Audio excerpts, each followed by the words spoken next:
எந்த வருஷம் நீங்கள் போயிட்டு வந்து ஓட்டம் வந்துன்னா அந்த கேப் கற்று வச்சு வச்சுருக்கா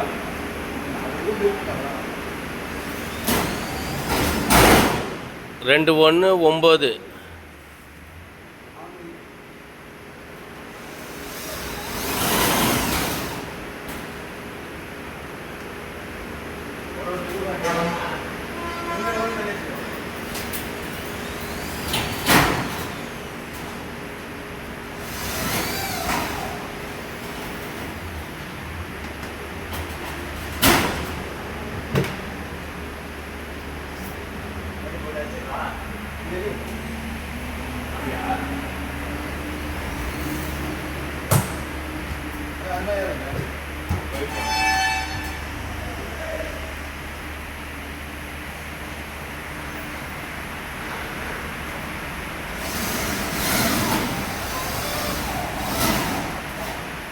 போடுங்க